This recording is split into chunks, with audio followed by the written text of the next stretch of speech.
Please pray with me. Oh God, as we come before you today to vent, may our words and emotions reflect your will and direction, and may our hearts and ears be receptive to your Spirit. Amen. Do you ever feel like venting? Ever? Now, I'm sure you know what I'm talking about in this setting. Venting refers to giving a free expression to some emotion, usually a strong emotion. It's letting it out of our system, getting it off our chest, that sort of thing. And in the right place and time, venting is an entirely appropriate human response to things that are happening in our lives and also in the world. Social media has become sort of like a human ventilator, right? It allows us to vent, not just to our family, friends, and coworkers, but to a lot of people that we don't even know. Personally, I tend to use social media to make wisecracks and puns, things like that. But I know that a lot of my friends like to use social media to vent about such things as politics and religion and big topics like that. And maybe that's cathartic to have that sort of outlet, to be able to vent about things. Nevertheless, for Advent this year, I've decided that I'm going to vent. And I have called this series Venting at Advent. And maybe down the line you might, especially if you come to the early service when we have something going on the later service, if you come then, there'll be maybe a little more opportunity for you to vent, if there's something you would like to vent about. But it seems to me like one of the primary purposes of religion itself is to vent. Religion is humanity venting about things that we are dissatisfied with, such as sin, sorrow, and sickness, things like that. And if you think about it, if nothing else, prayer is an act of venting. It's getting things off our chest. And so we're the ventor and God is the ventee. The Bible, if you read the Bible all the way through, it's like one long series of vents. People are dissatisfied with what's going on in the world, and so they make note of it. And they talk about it, and they rail against it at times. Sometimes very loudly, sometimes quietly. But our first reading this morning, the prophet Isaiah is venting against war and violence because that was his experience. And if you lived in a war zone, you would vent against that as well. But the span of the book of Isaiah covers several centuries, and actually it covers everything from the Assyrian conflict in the 8th century all the way up to the Babylonian conflict in the 6th century. I'm talking before Christ. Isaiah is yearning for a day when Jerusalem, the center of Jewish life and identity and culture, will become a place of peace and refuge for all nations. It will be sort of the center of the earth and for all peoples to come and be safe. And so he imagines this future. This is one of the more beautiful images in the Bible. He imagines this future where, or when, nations shall beat their swords into plowshares. It's an agrarian community, right? Society. And they will beat their spears into pruning hooks. And nation shall not lift up sword against nation, neither shall they learn war anymore. I didn't know you could go to class for that, but I guess you can. But neither shall they learn war anymore. By the way, years ago, there was a conflict going on somewhere in the world, and I wrote a piece that was published in a local newspaper, a column, where I implored the readers to beat their swords and spears into golf clubs, because that was my reference. And I encouraged them to think of a golf cart as sort of like the white stallion that you ride into battle with your swords, right, your golf clubs at your side. I thought it was very creative and probably think too highly of myself, thinking that was real creative. But anyway, Psalm 122, which is the psalm reading for today, actually famously encourages its readers to pray for the peace of Jerusalem. As you know, Jerusalem historically has been one of the most violent places on planet Earth. The temple, Solomon's temple, was destroyed back in the 6th century by the Babylonians.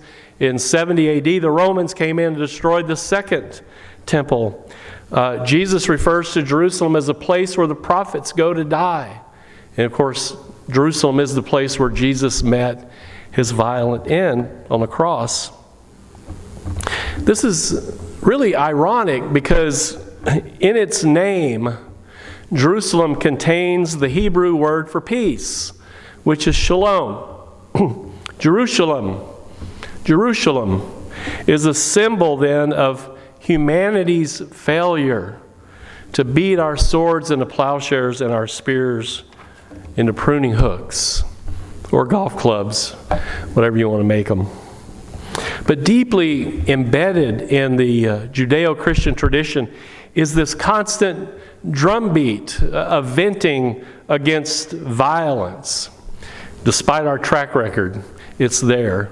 Against violence in all its many forms. And so we vent against violence when we see unjust and unnecessary warmongering, when we see violence against children and women, hate crimes, gun violence like we see a lot here in St. Louis, violence against refugees and immigrants, ethnic cleansing, genocide, violence in the form of slavery and sex trafficking and bullying. And how many ways can human beings be violent? The list is long.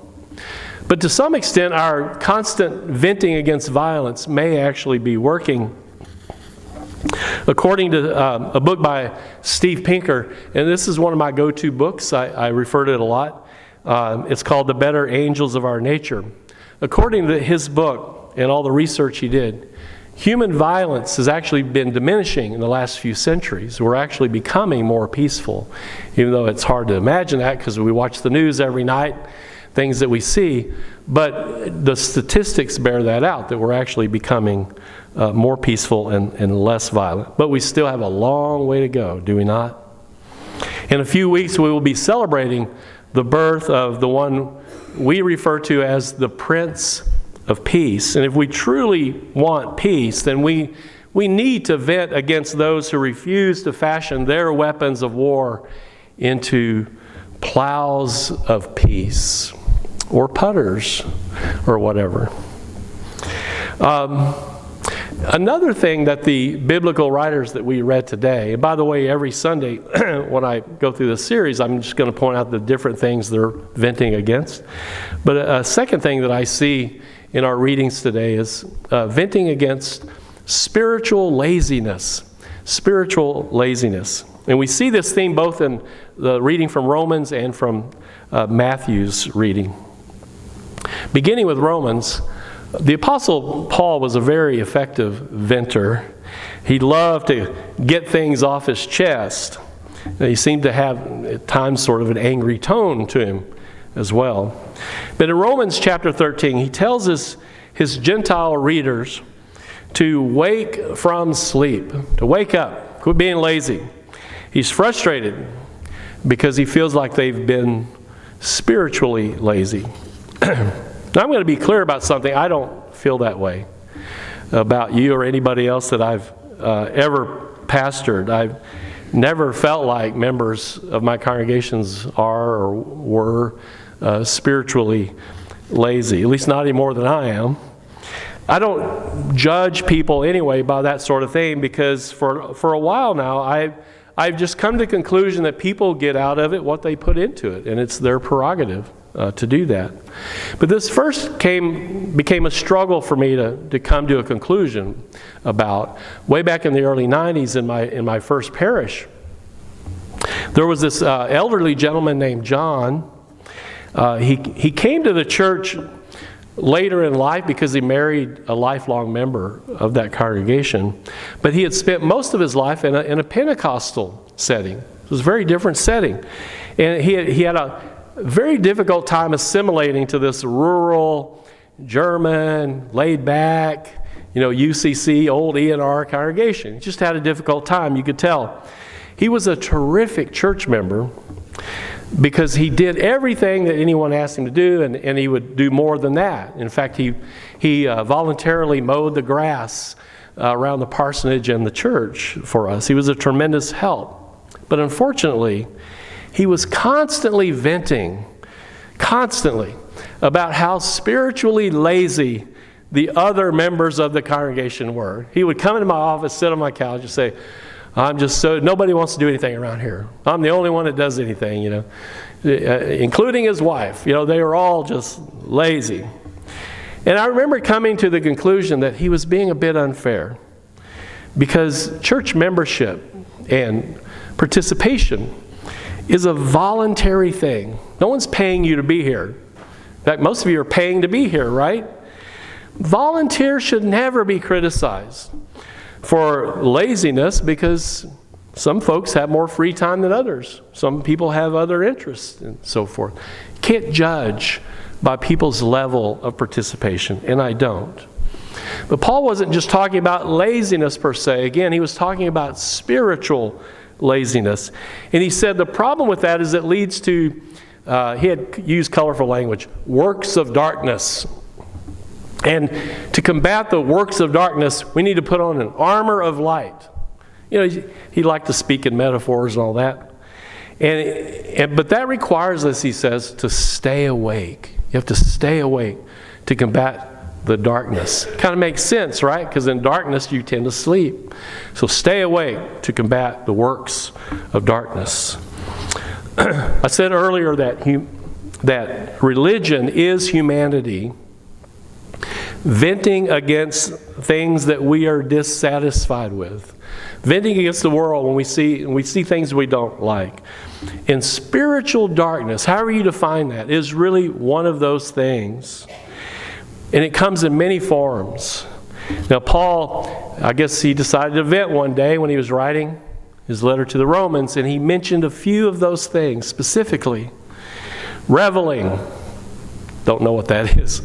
Drunkenness, debauchery, my favorite, licentiousness, quarreling, and jealousy.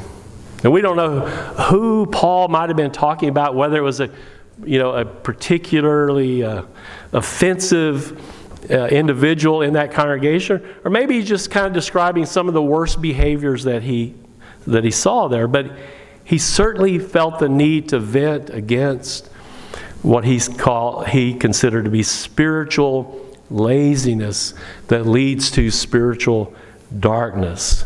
And so Paul says, now is the moment. You need to wake up. It's dark, but you need to wake up, put on the armor of light. Now, similarly, in Matthew's gospel, Jesus tells his audience to keep awake, but kind of a different reason. He says, keep awake because the Son of Man is coming. Presumably, he's talking about himself. Is coming at an unexpected hour. Now, Advent's an interesting season, is it not? There's some mixing of themes going on here. Advent is designed to prepare us for the coming of the Christ. And usually what we mean by that is the birth of the baby Jesus, right? The Christmas story. Advent is preparing us for what we might call the first coming. But many of the scriptures that we read during Advent, especially from the Gospels, are referring to what people call the second coming. And as I've noted before, that causes a little bit of confusion. So I'm going to try to put this in perspective a little bit, what's going on here. See if you can follow me, what I'm trying to say here.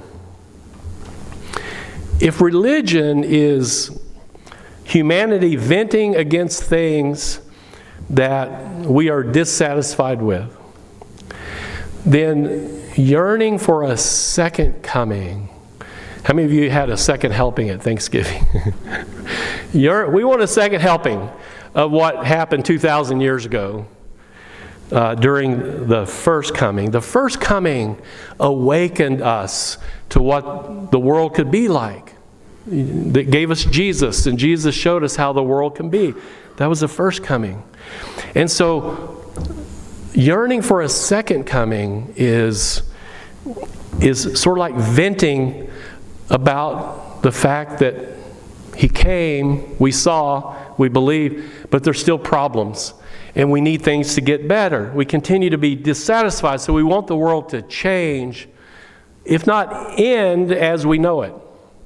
We want it to be different.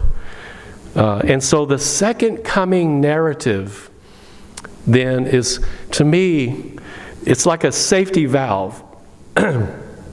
It's there for us to turn and let off a little steam when we wake up and we realize that sin, sorrow, and sickness, and violence, and war, and spiritual laziness, and spiritual darkness, and many other things, they're still among us. That still continues to be the norm. And so we need to vent. We need to let off a little steam, turn that valve, what we call the second coming, which is really just yearning for something better, to get a second helping and get fulfilled. Because sometimes that first helping really doesn't fill us up. We need that second helping. So venting at Advent, I know it's a play on words, obviously, which is why I chose it. But venting at Advent is a posture we take if we are really dissatisfied with all that we see, and we truly want humanity and history to be transformed. So venting at Advent means making enough noise to wake us up and keep us awake, what people now call being woke, right? I love that, being woke. Even after we celebrate the birth of Jesus, which we do, repetitively every year, even after that, we need to be awakened, and we do that by venting. And so I invite you this Advent season to join me and to maybe to let off a little steam, get it off your chest, whatever it might be. Let it out of your system. So maybe by the time Christmas arrives, our level of dissatisfaction with the world and the way things are, maybe it will diminish a little bit so that we can enjoy once again the arrival of the baby Jesus in our midst. Amen.